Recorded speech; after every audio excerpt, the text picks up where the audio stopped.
मेरो मुरली मनोहर नंदलाला गोविंदा गोपाला मुरली मनोहर नंदलाला गोविंदा गोपाला मेरो मुरली मनोहर नंदलाला गोविंदा गोपाला मेरा मुरली मनोहर नंदलाला मेरो मुरली मनोहर नंदलाला मेरा मुरली मनोहर नंदलाला मेरो मुरली मनोहर नंदलाला मेरा मुरली मनोहर नंदलाला गोविंदा गोपाला मेरो मुरली मनोहर नंदलाला जय गोविंदा गोपाला मेरा मुरली मनोहर नंदलाला जय गोविंदा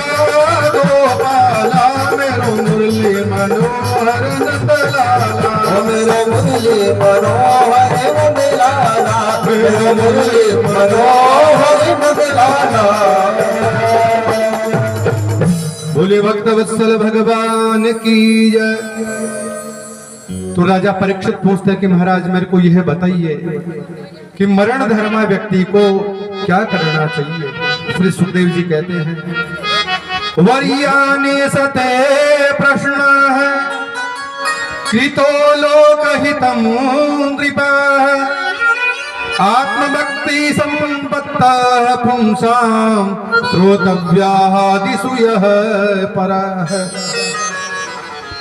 कि राजन तूने परोपकार की भावना से यह प्रश्न मेरे से पूछा है। मरना सभी का निश्चित है 7 दिनों के अंदर, और अगर मुक्ति ही पानी है तो व्यक्ति एक क्षण के अंदर मुक्ति पा सकता है। लेकिन आज तो हम इतना बड़ा जीवन जीते हैं, लेकिन फिर भी नरक की यातना आज हम भोगते हैं। ऐसा क्यों है? क्योंकि हम मुक्ति का मार्ग तो प्रशस्त करना ही नहीं चाहते हैं। आज राजा खटवांग ने एक क्षण के अंदर मुक्ति प्राप्त कर ली थी। जो अपना सर्वस्व था सब अपना परिवार को सौंप दिया और तुरंत भगवान के लिए निकल पड़े। लेकिन आज इस बुढ़ापे के अंदर, वृद्ध अवस्था के अंदर कमाने की ज्यादा लालसी हमारी बनी रहती है। ऐसा क्यों? क्योंकि बेटे और पोते आज इस कलयुग की संतान हो गई है। तो ऐसा इस जीव को नहीं होना चाहिए।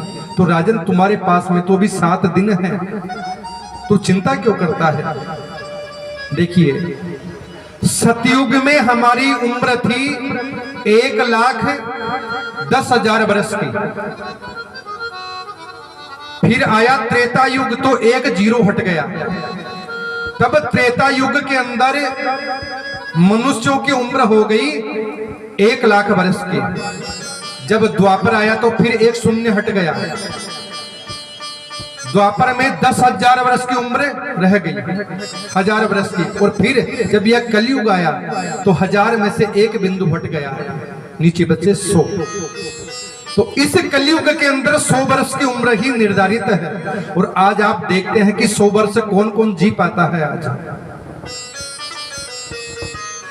आज जब कोई 60 वर्ष की उम्र में जाता है तो हम अपनी मारवाड़ी भाषा में कह देते कि खाई पी पर था, चला गया तो अच्छा रहा। जबकि परमात्मा ने तो 100 वर्ष की उम्र तय करके भेजा है हमारे को। लेकिन जी कौन पाता है आज 100 वर्ष की उम्र? उसमें से 100 में से भी 100 वर्ष भी मान लो तो आधी 50 वर्ष तो हमारी सोने के अंदर चली जाती है। फिर 25 वर्ष तक हम बाल्यावस्था की दुख भोगते हैं, जो भी मजे लेने होते हैं वो ले लेते हैं।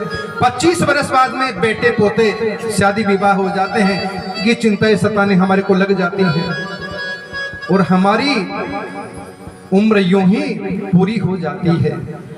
आए थे हरि भजन को और ओटन लगे कपास। परमात्मा ने भेजा था भजन करने के लिए और यहाँ पर तेरी मेरी में इस जीवन को यूं ही हम बर्बाद कर देते हैं। तस्माद् भारत सर्वात्मा भगवान ईश्वरो हरिः श्रोतव्यः कीर्तितव्यस्य स्मर्तव्यस्ते तथा भयम्। केवल भगवान की कथा सुनो, इस कलयुग के अंदर भगवान के चरित्रों को गाओ। क्योंकि तुलसीदास जी ने भी अपने रामचरितमानस में लिखा है कि रामिय सुमिरिय गाय रामई संतत सुनिया राम गुण ग्रामहि। इसलिए परीक्षित जी कहते हैं, महाराज आप मेरे को यह बताओ कि परमात्मा का ध्यान कैसे करना चाहिए। आंख बंद करके करें कि खड़े होकर के करें कि बैठ करके करें। श्री सुखदेव जी कहते हैं, राजन जितासनो जित श्वासो जित संगो जितेन्द्रिया स्थूलो भगवते रूपो मनः संदारये दिया। कि राजन सर्वप्रथम तो अपने आसन को जीतो। आसन मानी जिस आसन पे कर वो हम बैठते हैं उसे जीतना चाहिए। जितना मतलब लड़ाई झगड़ा करना नहीं है। ज्यादा से ज्यादा आप भजन करना सीखिए। आज आप आधा घंटा करते हैं तो कल आपकी आदत बन जाएंगी और महीने भर बाद आप 2 महीने तक एक आसन पर बैठने लग जाएंगे। जिता सनो जित श्वासो, अपने श्वासों के ऊपर अपना नियंत्रण होना चाहिए, काबू होना चाहिए। लेकिन परमात्मा के द्वारा जो श्वास हमारे को प्रदत्त है हम इनको यूं ही पूरी कर देते हैं। योग करने चाहिए। जो मनुष्य योगिक क्रिया अपनाता है उसकी उम्र उत्तरोत्तर बढ़ती चली जाती है।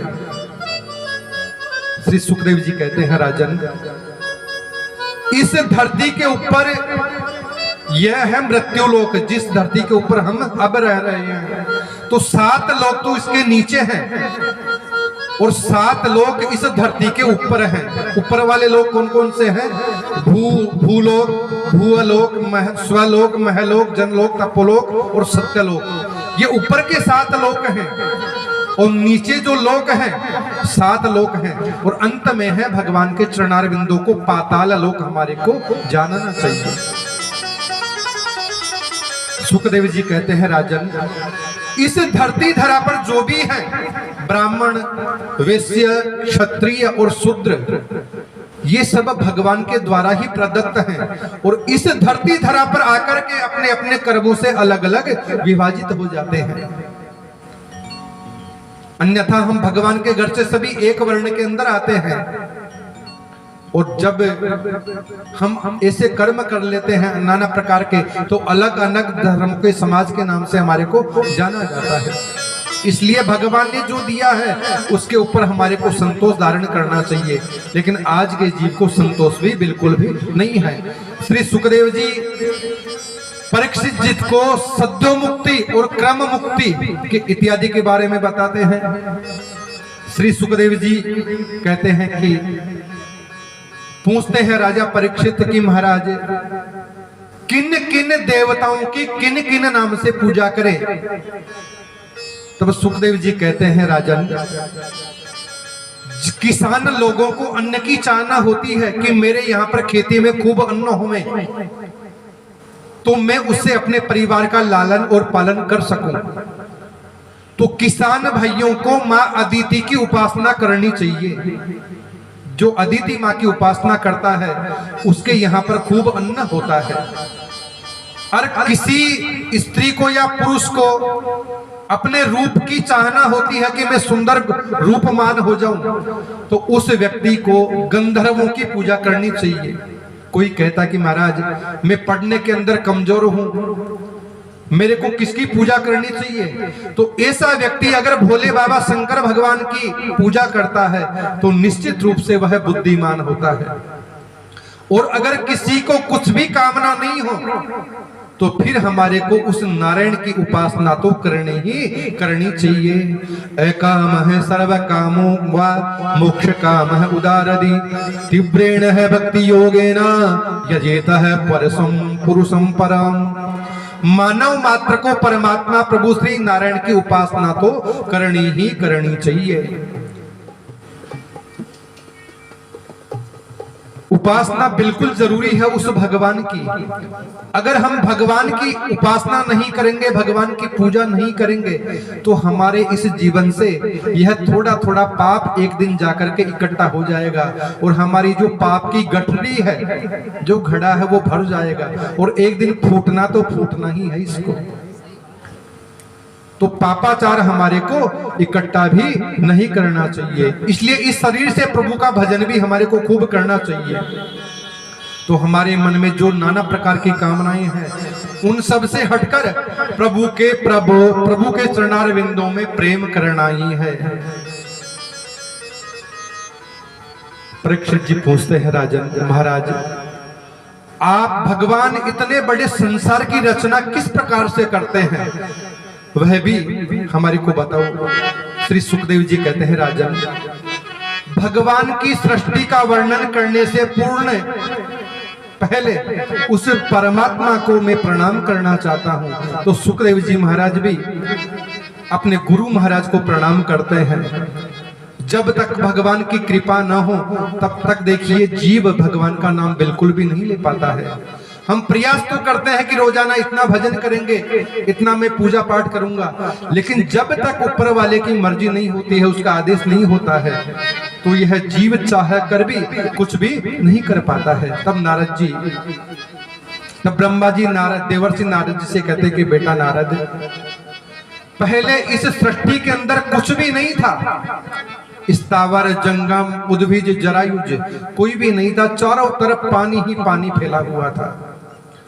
तब एक बार उस परम पिता नारायण के मन में आई कि मैं अकेला हूं, क्यों न एक से अनेक हो जावे। तब प्रकृति रूप पुरुष से अलग हुई और प्रकृति से सर्वप्रथम महतत्व की उत्पत्ति होती है। उस महतत्व से त्रिविध अहंकार उत्पन्न होते हैं, सत्य रज और तम, सतोगुण रजोगुण और तमोगुण, इनकी उत्पत्ति होती है। और तेज के द्वारा फिर पंच महाभूतों की उत्पत्ति होती है और तमोगुण के द्वारा ही शब्द स्पर्श रूप गंध रस इनकी उत्पत्ति होती है।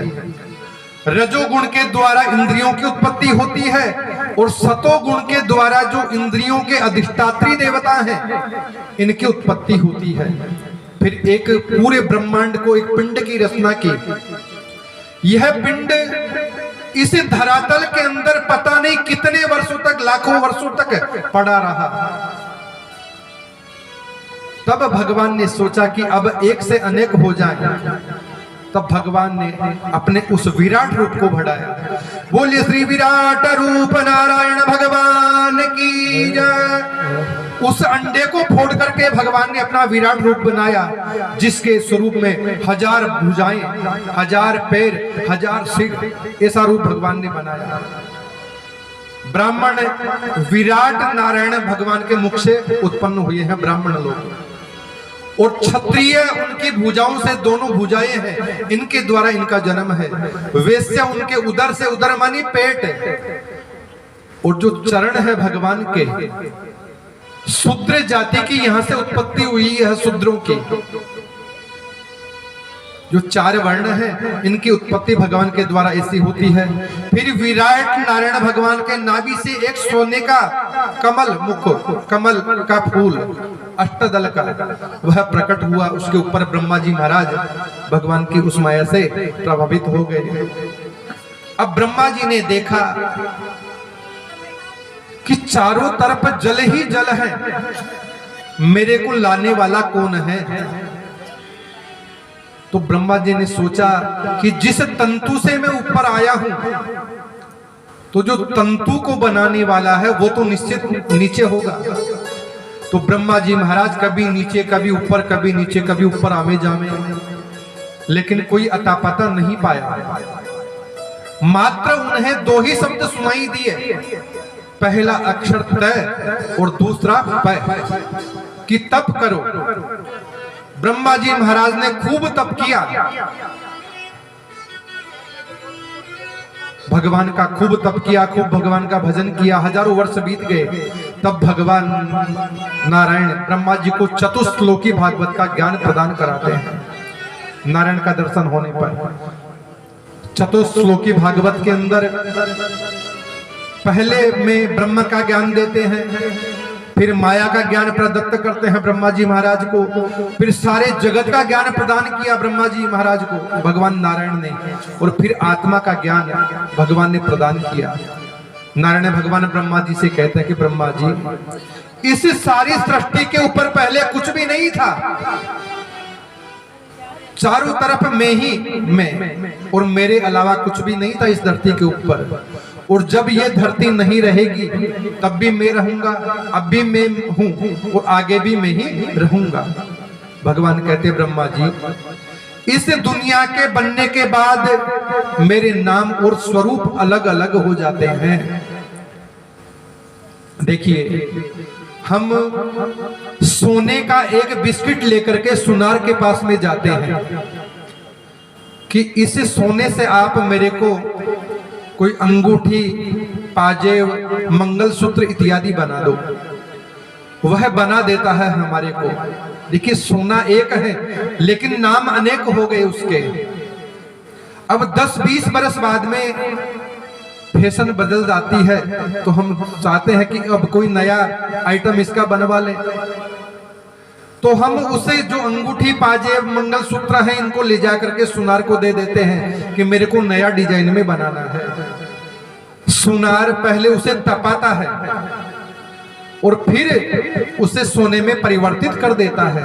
अर्थात पहले भी सोना था, जब ये वस्तुएं बनी तब भी सोना है, और जब गल करके नई वस्तुएं बनी फिर भी सोना ही है। अर्थात भगवान पहले भी थे, आज भी हैं इस जगत में, और जब हम नहीं रहेंगे तब भी वो परमात्मा इस धरती के ऊपर रहेंगे। बोलिए गोविंद भगवान की जय। भगवान जीव को, ब्रह्मा जी महाराज को माया का उपदेश प्रदत्त करते हैं। सुखदेव जी, ये राजा परीक्षित इन्हें निवेदन करते कि महाराज, भगवान जल्दी किसे मिलते हैं? क्या जो ज्यादा खाता है, अच्छा खाता है, या जो रोजाना स्नान करता है भगवान उसे मिलते हैं? सुखदेव जी कहते हैं राजन, ऐसा बिल्कुल भी नहीं है। जिन भील जाति के लोगों को हमारे प्रभु राम ने गले लगाया, अगर वो ये देखते कि ये भील है तो उन्हें अपने गले से कैसे लगाते? ध्रुव जी महाराज ने 5 वर्ष की उम्र में उस परमात्मा को प्राप्त कर लिया था। प्रभु को पाने के लिए तो मात्र प्रभु का ध्यान होना चाहिए। विदुर जी महाराज एक दासी पुत्र थे, लेकिन गोविंद की कृपा जब होती है तो दिखती नहीं है। ना जाने कौन से गुण पर दया निधि रीझ जाते हैं। एक मटका, 2 मटके हैं, एक मटका है सीधा और एक मटका है उल्टा धरा हुआ। अब वो मटके आपस में बात करते हैं कि परमात्मा अन्याय करता है। बोला कैसे? कि जब बरसात आती है तो तब तू तो भर जाता है और मैं खाली का खाली रह जाता हूं। तो उस मटके ने कहा कि ऐसी बात तो नहीं है। जब कृपा होती है तो जब भगवान इंद्र जल बरसाते हैं तो तेरे ऊपर भी आएगा और मेरे ऊपर भी आएगा। भगवान अन्याय कहां करते हैं? तो उसने कहा नहीं। तो अपना न्याय मांगने के लिए वो भगवान के पास में जाते हैं और भगवान से कहते कि महाराज, आप इसके ऊपर तो कृपा कर देते हैं, इसका जो पात्र है वो भर देते हैं जल बरसा करके, और भगवान मेरा जो पात्र है वो खाली का खाली रह जाता है। तब भगवान कहते हैं कि यही सही बात है, क्योंकि तेरा पात्र है उल्टा। इस उल्टे बर्तन के ऊपर पानी की जब बूंदे गिरती है तो वो बाहर ही जाएगा, अंदर कैसे जाएगा? और इसका पात्र है सीधा।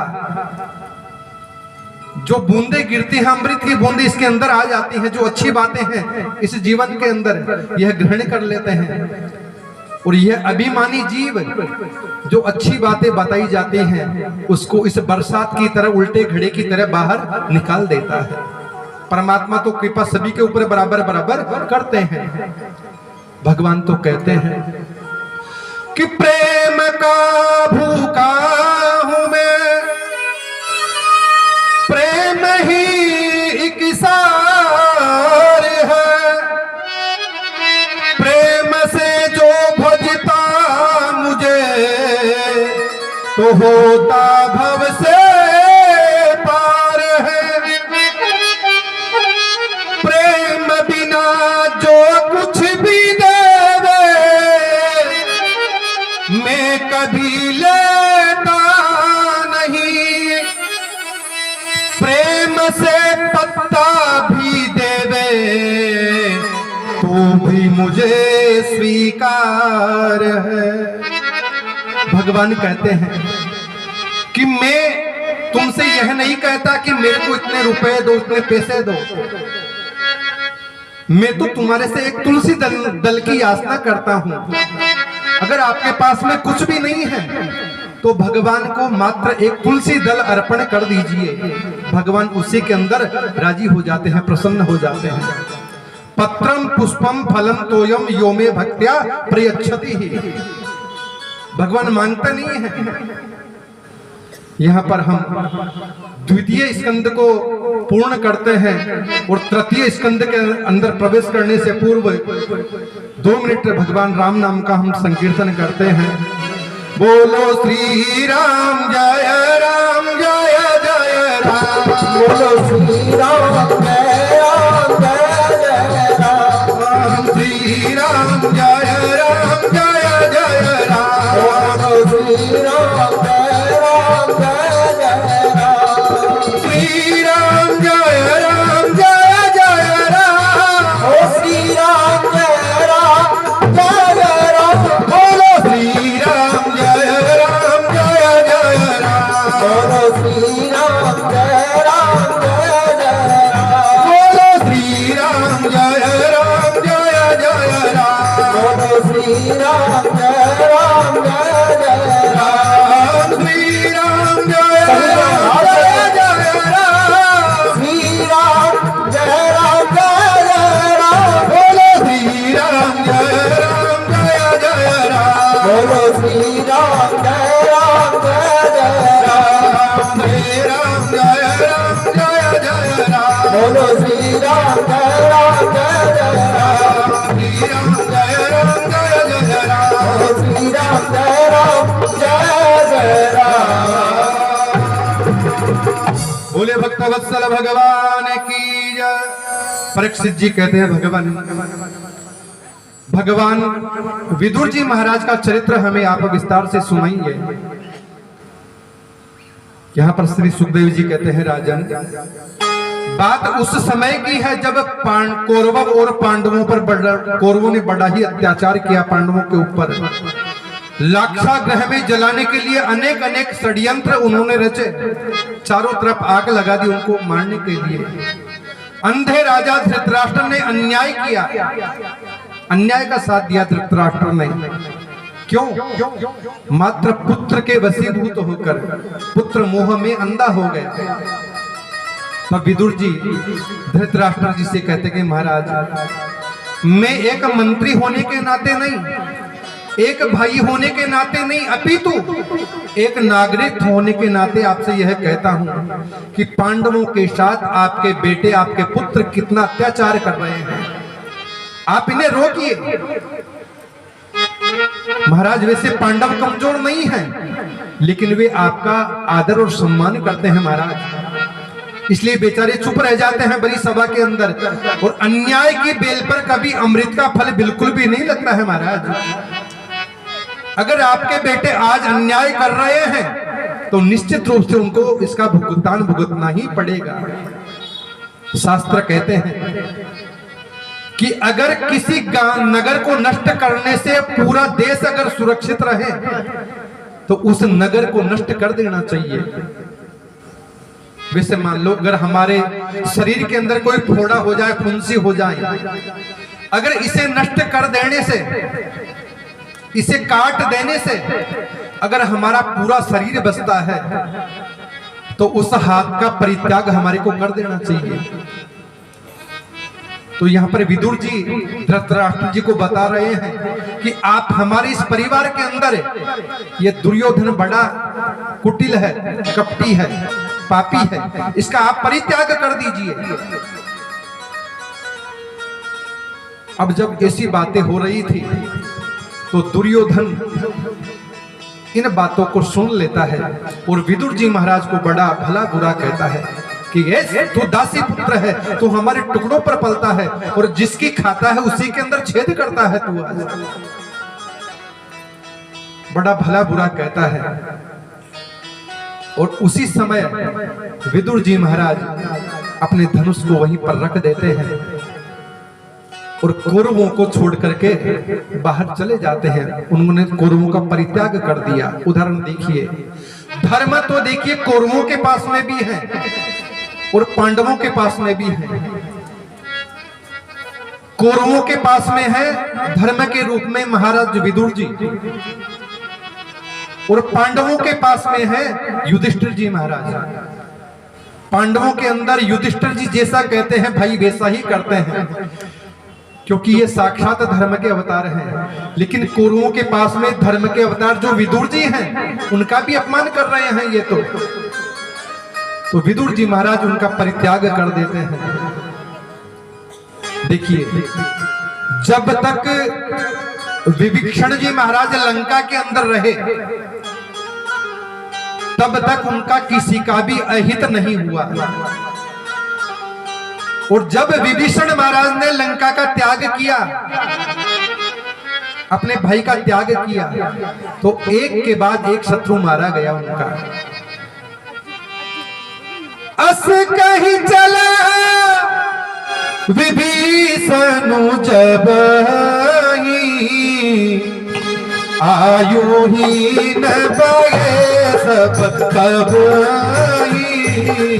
अस कहीं चला विभीषण तब आयु ही न बगे सब कब। आयुहीन है सब तब। बोले भक्तवत्सल भगवान की जय। विदुर जी महाराज ने कौरवों का त्याग कर दिया और आज कौरव पुण्यहीन धर्महीन हो गए। जो धर्म के अवतार हैं विदुर जी महाराज, ये अपनी पत्नी सुलभा देवी को लेकर के नगर के बाहर चले जाते हैं और एक केले के वन के अंदर जाकर के भगवान का खूब भजन करते हैं। अब एक दिन उद्धव जी महाराज घूमने के लिए निकले थे। उधर से ही ये उद्धव जी इनके ढूंढे दिखाई पड़ते हैं। विदुर जी पूछते हैं, उद्धव जी उस महाभारत के युद्ध का क्या हुआ, उसके बारे में मेरे को बताइए। तब उद्धव जी महाराज विदुर जी से कहते हैं कि जब प्रभु अपने परम धाम को गए तब वो आपको बड़ा याद कर रहे थे कि मैंने सबको कुछ ना कुछ तो दिया, लेकिन विदुर काका और विदुरानी काकी को मैं कुछ भी नहीं दे पाया। देखिए, ये बात कब है, जब हमारे द्वारिकाधीश पांडवों के संधि रूप ले यानी कि मित्रता कराने के लिए यहाँ कौरवों के पास में आते हैं, तब ये मना कर देते हैं। दुर्योधन ने भोजन के लिए निवेदन करता है और दुर्योधन के बार बार कहने पर भी गोविंद ने मना कर देते हैं कि मैं भोजन नहीं करूंगा। भोजन मात्र उसी के घर खाया जाता है जो जहां पर बड़ी लालसा हो, जो बड़े सम्मान के साथ लेकर के जाए। और जिस व्यक्ति को ज्यादा भूख लगी हो, तो दुर्योधन ना ही तो मुझे भूख लगी है और ना ही मुझे खाने की इच्छा है, क्योंकि भगवान तो भाव के भूखे हैं, तेरा भाव नहीं है। आज तो मैं विदुर काका के यहाँ पर भोजन करूंगा और भगवान वहां पर विदुर जी के यहाँ पर भोजन करने के लिए जाते हैं। इस प्रकार प्रभु विदुर और विदुरानी जी के ऋणी रहे। विदुर जी उद्धव जी से कहते हैं कि मुझे मैत्रेय मुनि कहाँ मिलेंगे। उद्धव जी कहते हैं विदुर जी, मैत्रेय मुनि जी आपको हरिद्वार के अंदर मिलेंगे। विदुर जी ऐसा सुनकर के सीधे हरिद्वार में आते हैं। जो ही मैत्रेय मुनि ने विदुर जी को देखा तो अपने अंक से लगा लेते हैं, छाती से लगा लेते हैं। देखिए, मैत्रेय मुनि है जाति से ब्राह्मण और विदुर जी महाराज है एक दासी पुत्र, लेकिन जो प्रभु के प्रेम के अंदर ही अपना जीवन व्यतीत करते हैं। जाति पाति पूछे नहीं कोई, हरि को भजे सो हरि को होई। प्रभु जब कृपा करते हैं तो जात और पात बिल्कुल भी नहीं देखते हैं। वो यह नहीं देखते कि यह ब्राह्मण है, यह वैश्य है, यह शूद्र है और या ये क्षत्रिय है। जब प्रभु को कृपा करनी होती है तो वो निश्चित रूप से कर ही देते हैं। तो मैत्रेय मुनि जी और उद्धव जी महाराज मिलते हैं। विदुर जी मैत्रेय मुनि से पूछते हैं कि महाराज, आप कृपा करके मुझे ये बताइए कि संसार का प्रत्येक प्राणी आज सुखी होना चाहता है, लेकिन जितना सुखी होने की चाहना करता है उतना ही इस दुख रूपी कीचड़ के अंदर दलदल के अंदर चला जा रहा है। इसका क्या कारण है? सारे दिन भर मेहनत करता है कि सुख मिलेगा, लेकिन सुख मिलता ही नहीं है। मैत्रेय मुनि कहते हैं, विदुर जी आप तो साक्षात धर्म के अवतार हैं, धर्म की क्या परिभाषा है आप भली पूर्वक जानते हैं, मैं आपको क्या बताऊं। सुख तो हमारे भीतर ही है अगर हम देखें, लेकिन उस सुख के ऊपर काई मानी परत वो जम गई है। हम एक टैंक बनवाते हैं, एक नाला लगवाते हैं पानी निकालने के लिए। अगर वो साफ होता है तो पानी भी सरलता पूर्वक निकल जाता है, और अगर उसके अंदर बीच के अंदर कोई काई जमा हो जाती है तो पानी बाहर नहीं आ पाता है। तो हम भी प्रभु को नहीं जान पाते। क्यों? क्योंकि हमारे ऊपर भी माया रूपी जो परत है वो ऊपर आ गई है। जबकि प्रभु ने तो इस संसार के ऊपर एक बोर्ड लगा करके रखा है, अयम दुखालय में शाश्वतम।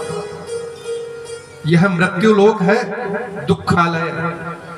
दुखालय में तो दुख ही दुख मिलेंगे, सुख कहां से मिलेंगे। लेकिन आज का प्राणी यहाँ पर सुख की चाहना करता है कि मेरे को सुख मिले, सुख मिले। कोई तन दुखी, कोई मन दुखी,